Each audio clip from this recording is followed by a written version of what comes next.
let me talk to you real quick. Zoom in. I talk to enablement people all the time.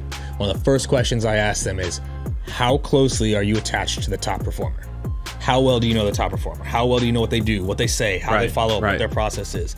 90% of the time, nothing. Right. There's no connection. They don't have any connection to what the top performers do. And then that's part of where I think the trust breaks sometimes with the org is they feel like there's that disconnect. So if you're enablement only doing content, you're in trouble. If you have context, if you know what the best of the best do, then you can actually feed. We are drowning in data, but starving for insights. We have all the data we ever want, but we're starving for like insights. What does it mean? Right. What do I do with it? Salespeople like a box. They want something to push. You're going to have to learn how to build custom GPTs if you're in enablement. I just don't really see how you could really be successful if you don't understand how to bring to life the content or the reinforcement plan.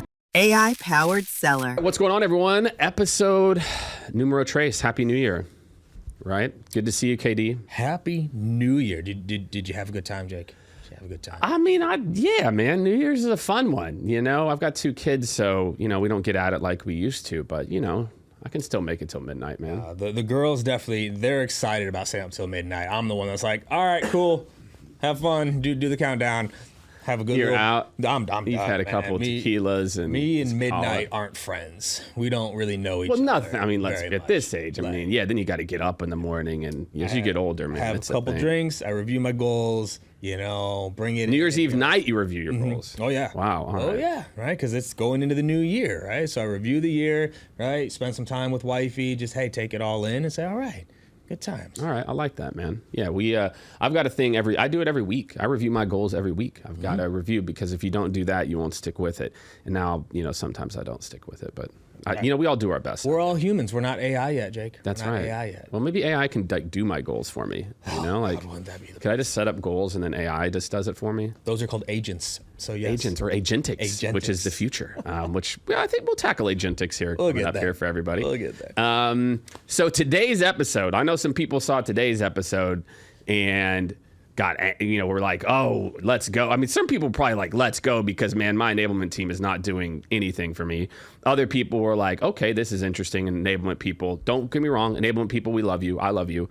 And hopefully this will get you thinking about, you know, supercharging what it means to be an enablement. Oh, yeah. This one's going to get the people going. I got in trouble a while back at a conference with sales enablement that I've not been invited back to on sales enablement because I said, until y'all are willing to change your names to sales performance. Oh, yeah, exactly. Yes. You're going to be in a lot of trouble. Yes. And so now we get to unpack this a little bit. That is right. And if you've seen some of the new messaging on Scaled coming up, we talk a lot about this in the consulting work we're doing about performance, not did I answer tickets or create a battle card. So DM question of the week. Oh boy. So DM question of the week is a heavy one. So we'll see how we can knock this one out, right? But what are the key components of an AI-powered sales infrastructure? Where do I even start? All right, well, I'll jump in.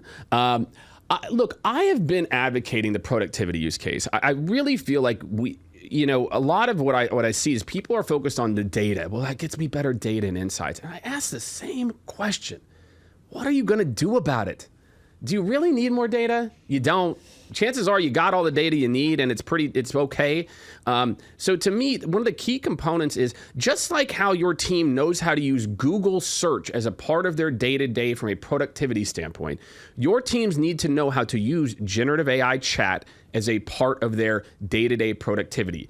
In the last episode, we talked about research. We talked about some other use cases. This is the new Google. So to me, it starts with that. The productivity use case is immediate gains. And I think every org has to figure out how to implement it. Yeah, I can't remember who said the quote, so Google it, look it up, and you can tag it in the comments. ChatGPT it, maybe. Yeah, ChatGPT it. Don't even Google it. ChatGPT it. The quote went like this: "We are drowning in data, but starving for insights."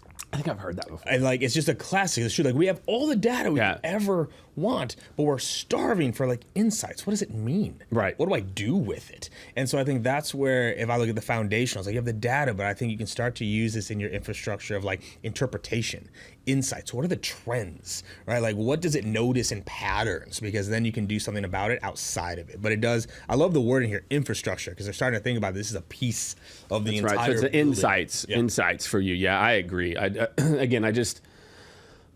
Yeah, like I said, I just don't know what they're going to do with it. Like, give you more data, more insights, and do your leaders even need to know how to coach to the insights, even if I give them the insights? Got to start somewhere. I guess. Got to start somewhere. I guess. All right. So we are going to jump into today's topic. Another thing, just so you all know, if you haven't already subscribe to the channel. Make sure to also subscribe to the newsletter. Do not forget those things. You also, I think we're giving away like 5 free custom GPTs. So as a part of that, when you subscribe to the newsletter, so lots of stuff that you can do there. And obviously, I caveat that before I start talking about sales enablement, before they tune it out. So let's talk about enablement, right? And first, maybe let's define enablement a little bit, right? So that's actually what I just pulled up because I think this is important. Right? See, we're just here. Literally, I just he knows, Rob. That's not even in this. It's not in any of this. I pulled it up. Enablement, noun.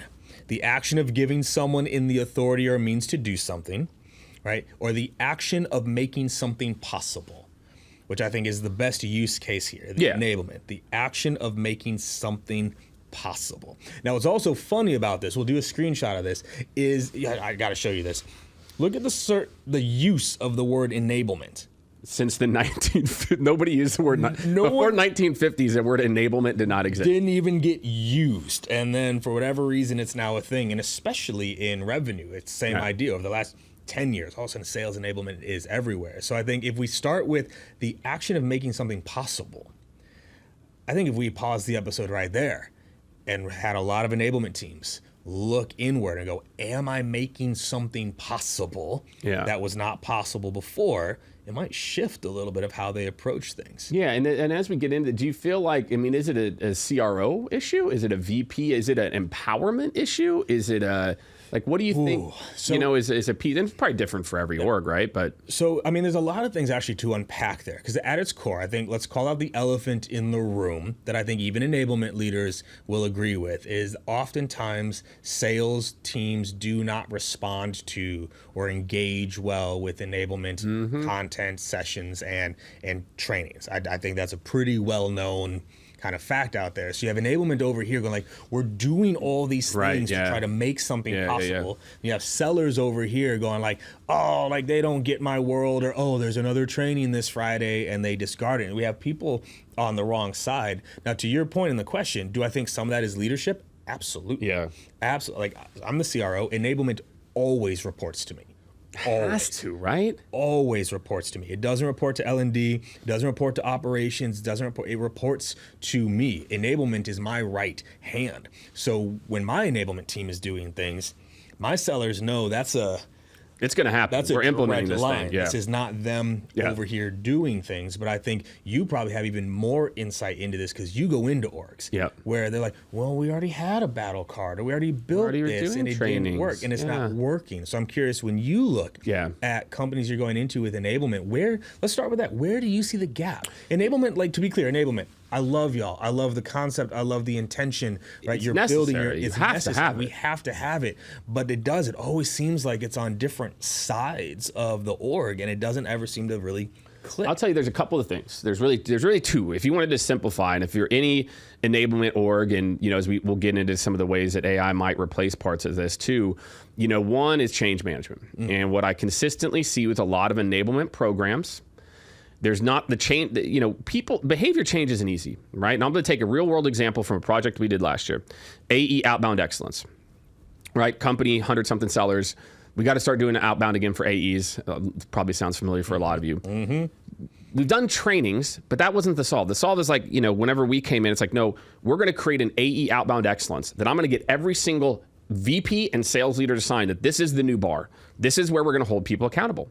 Then we put together a program that enabled them to know best practices, etc. Made it possible. And then it's the reinforcement. Do you need to train people on how to use Outreach or SalesLoft again, or do you need to relaunch it like a brand new deployment? to new use cases, new sequences, cadences, right? So there is this understanding of what happens in change management. And I kind of tease out number 2, which is reinforcement. That if your programs don't have a reinforcement track to where, look, we're not going to implement, we're going to do the training if it's not going to be reinforced. Because I think the stats like 85% of training is forgotten in the first 45 days, something like that. Yep. So that's the almost without fail.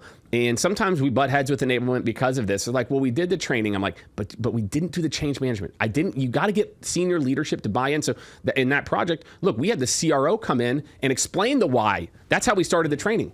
We didn't start it with, let's jump in. The CRO was like, hey guys, this is why we're doing this. This is why this is important. We're making a behavior shift here. The results, best month of the entire year, 44% better than their average month. Change management. If you don't have that baked in, plus reinforcement, enablement is almost none of your enablement. Oh, last thing, frontline leadership buy-in. There we go. If frontline leaderships are not the ones who are, we train them first. We usually train any new initiative. We train them first, so then they can use the vernacular or understand it, like that document, and then we do the reps. Right, so those are the things, and it's pretty universal. It's some flavor of that, KD, every time. And what's interesting, you used a phrase a few times in there: buy-in. Buy-in. You yes. have to have buy-in. Buy-in is everything, dude. And that to me just lets me know, again, at the leadership level, something's broken, because enablement should only be working on things that the team has already bought in to want to fix. And that also happens all the time. Is like the reps are struggling with outbound, and enablement builds a battle card for training. Persona. Yeah, they built a new we training. have a training on a persona. It's like, no, we can't book meetings outbound. We need help there. Whereas what's coming from enablement are well known to my team. They're like, we need to get better at this thing. This isn't about buy-in. It's like, we're broken here. Enablement's going to help me. Yeah, that's a whole other sales is the only part of an organization that thinks to solve a change management, you do a half-day training. Like, the solve, like, hey, our accounting practices are broken. Let's send Johnny the controller to a 3-hour training on GAAP. Yep. Right? Like, what other part of the org thinks, okay, we have a foundational issue. What we need to do is bring in Jake Dunlap for $10,000 for a day. Now, don't get me wrong. Training has its place. Foundational pieces, you're trying to get to 201, 301, 100%. Training is phenomenal for that.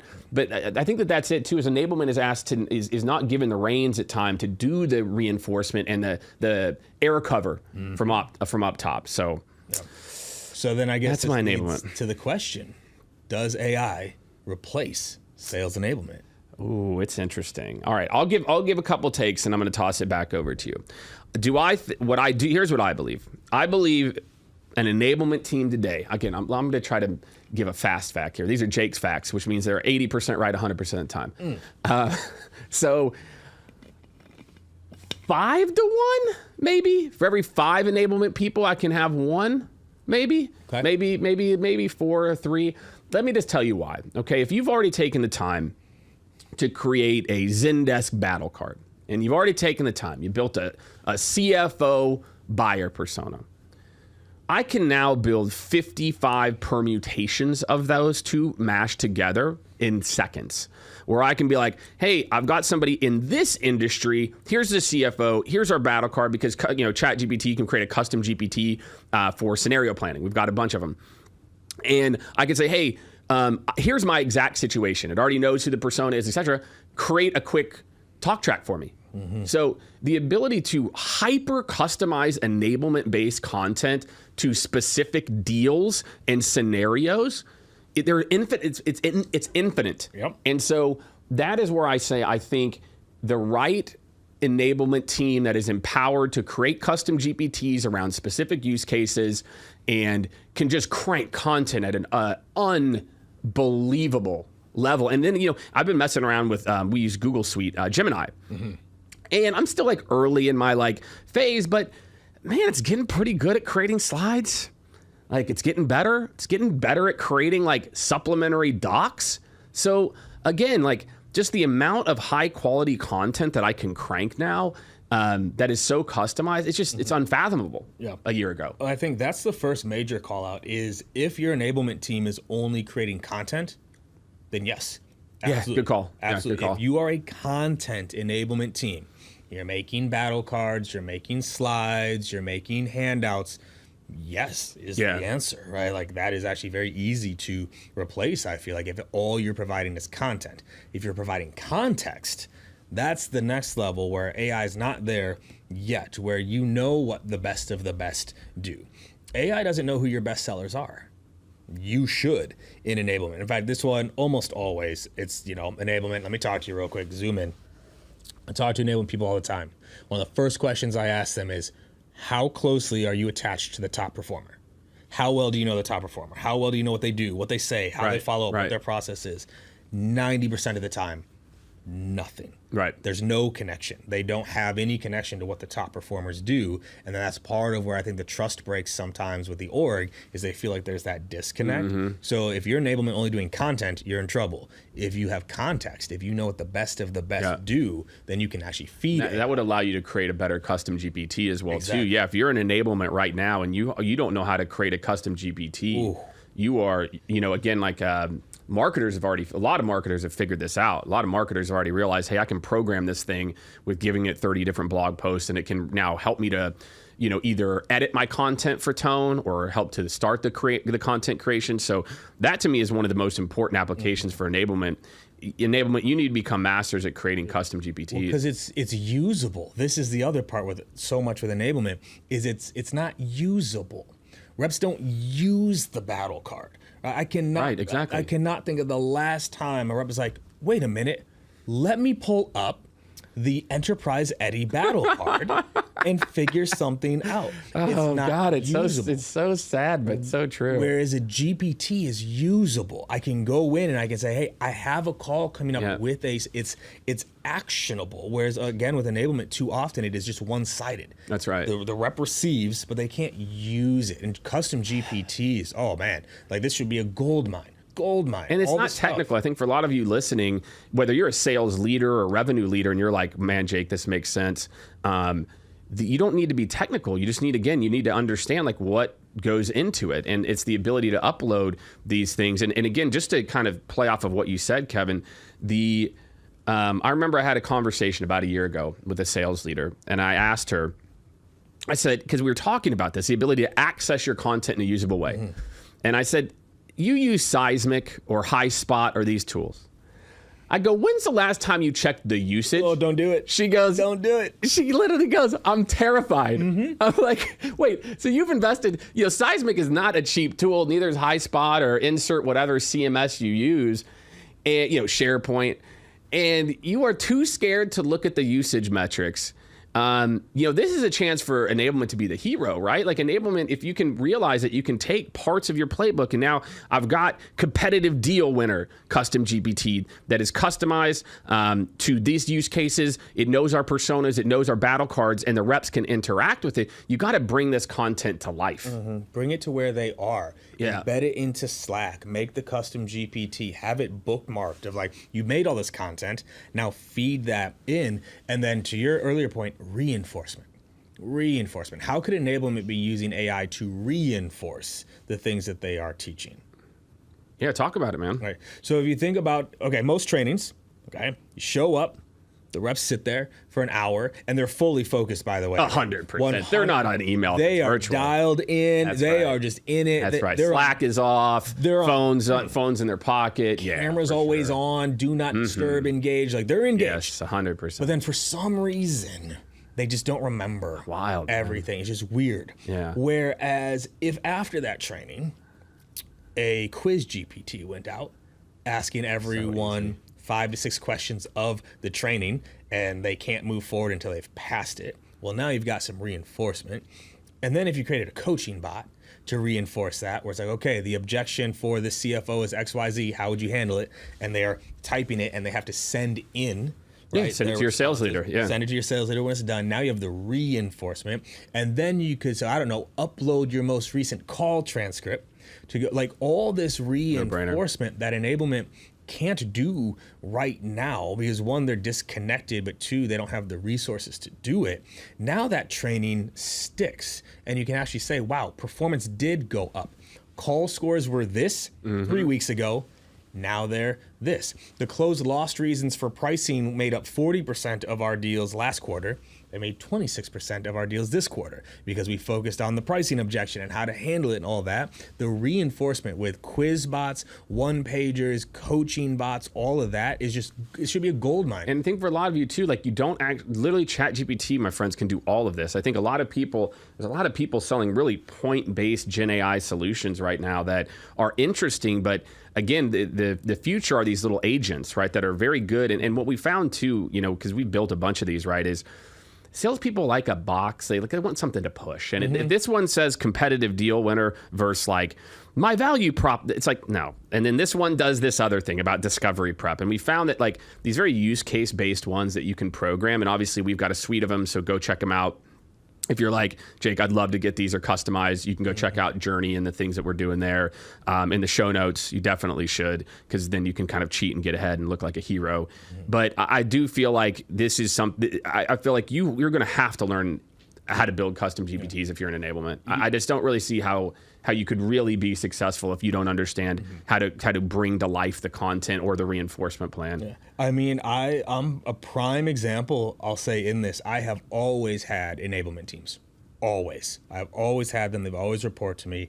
And at my company right now, I don't have one. I don't have anyone in enablement yet. It's a hire that I want to make. But in the meantime, I enrolled all my revenue leaders in the AI course. They're creating their own. And they're creating their own. Y'all, I had a manager, shout out Guller. I see you, my dude. Guller went through one, it was last 2 weeks ago, the module. Yeah. Went through it, ended it, took our call scorecard, and built a call scorecard GPT that you could upload the transcript into, and then it spits out the feedback and coaching that a manager would give. He built it in like 2.5 hours. Yeah. And now we have a GPT that it gets used across the entire org. We actually linked it into our one-on-one docs now, where it's in the one-on-one doc to then add the transcript in to go through Love this. it. That would have been an entire enablement person's job. That's right. To review these calls and try to score. Or you trying to multiply yourself to listen to 50, to calls. You talked about this in the last episode around this idea of like that Gen AI is giving you the insights. So you as a sales manager to be more durable and have more longevity, you can just scale that. Right. And so now when we do a battle card, we take trainings, right? Because I do a lot of training still for my team, right? That's the other thing. Is like I'm leading trainings, not enablement. So I lead. We record it. What do you think we do with that recording, Jake? Put it right in there. Put it right in. So now I got a summary, I got a checklist, and I got a couple slides built off of this, right? These are all things that enablement used to do. And so I think it's a prime opportunity for maybe orgs that don't have enablement to start to get some of or those use thin, cases right? out. The thin ones, right? Just The ones one. that are like 4 people for 100 reps. My Lazar, I had one for a while, Dana, and she was phenomenal. I had one. Dana and I used to went deep in AI on this. We had one. That was it for an org, right? 3 different orgs. It was just Dana for a while. And then Mac joined her, and it was great. But it's like, that's also not enough. And I think sometimes enablement's drowning. They have too many things to do, and they don't have the resources to do it. But that reinforcement, I think, is key. And I'll throw this out there. This will help you, enablement, to know what your best do. Because maybe you don't know. Maybe in enablement you don't know. Go take the best seller. Yeah, I love that. Get their transcripts, interview them, listen to all those calls, and now you have the cheat sheet of That's right. This, we call it scaling greatness. So every quarter I assign my managers a scaling greatness exercise where we identify the key metrics, who's the best at that metric, and then it's assigned to you. And you got to go tell me, why does Julia have the highest ACV? Why does Jake have the highest lead to client? Why does Nick have the highest approval rate? You got to go find it. We're literally going to do our first AI enhanced scaling greatness exercise in about a week. We're in Q1 now, and I'm so excited to see what we learn. So excited. And the cool part is again, it kind of gets you to step 1 faster if you're in enablement. Like instead of having, it can say, hey, well, triangulating, this is kind of it, and then you can really go deep. And with so much of this, you can get that content now to V3. Whereas before, you would have spent 2 hours creating a V1. Now I can spend 2 hours creating V3. Oh, and actually, that's a big one we haven't talked about is updating. That's also where enablement falls off sometimes. Faster. Is they built the playbook in 2019, exactly. and it's been collecting digital dust. Where now, quick updates. People ask me all the time how often I update our playbooks, update our checklists. And I was like, whenever we learn something new. Right. Learn something new, we update the playbook, but then we do a training on it. and a coaching on it. That's right. A checklist on it and reinforcement on it. And this is a place where I feel like this should be empowering enablement. And as much as we talk about sales leaders not seeming to leverage this, I haven't seen anything out there from enablement. I'm not seeing enablement posts out there how they're leveraging, AI to make sellers better. I'm not seeing that anywhere. This is the cheat code for you enablement It leaders. should be. We literally have given should you, again, 2 things that you can do almost immediately, right? Around this idea of up-leveling your reinforcement, building out custom GPTs for these use cases to amplify yourself. So, I think my thought is, look, I don't think it's going to replace sales enablement. What I will say is it's going to allow us to do a lot more faster and with a higher quality, which is usually the trade-off with tech, right? If we do more of something, it usually then quality degrades, right? Generative AI kind of breaks that, where I can actually do more things and the quality goes up. So if you're in enablement, I think if you are working to where your skill is creating content, so you brought this up. Yeah, I think that there's some of you that will be replaced, and I'm definitely not paying you $1.50, or $1.25 to just go make a PowerPoint that Jim and I can get 80% of the way there on day one.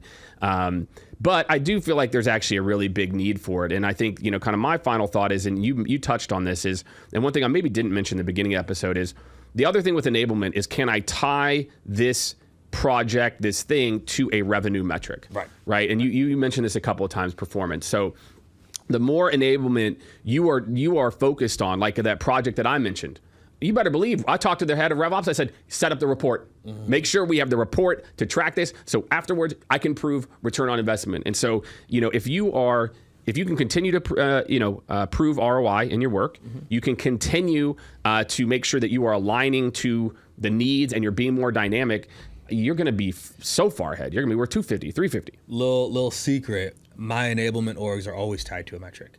Have to be. Part of their comp plan is attached to a metric every quarter. We pick a metric, and they're responsible for helping improve it. Now, so am I. Of course. So my managers, right, back to that buy-in, but they're literally part of their comp plan is attached to performance. This is, when I got in trouble at the conference, I brought this up. They're like, that's not our responsibility. And so that's when I snapped back. Yeah. And, well, then what is your responsibility? Got sassy a little bit on stage. I've grown up, but I probably still would have gotten just as sassy now. Yeah. But I was like, no, that is your job to make possible is the definition of enablement. Right. What are we trying to make possible in sales? Revenue.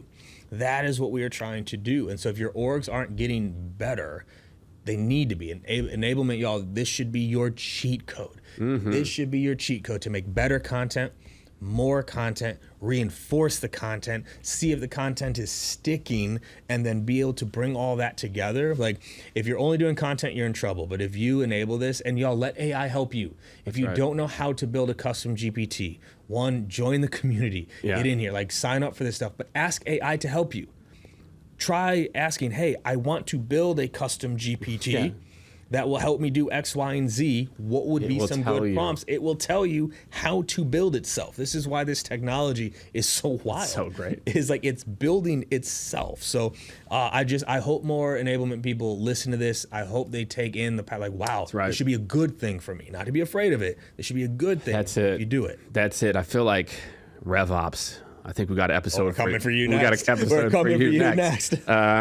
Well, we've picked. We've got enough for sales leaders. So, look, man.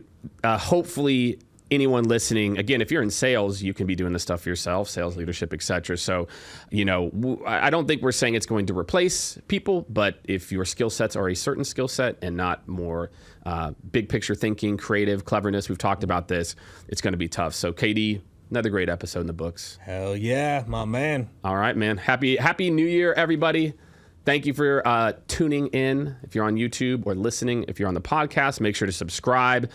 Subscribe to the newsletter, some of the other things we've got in the show notes. And we'll see you on the next episode. Hell yeah. Appreciate you.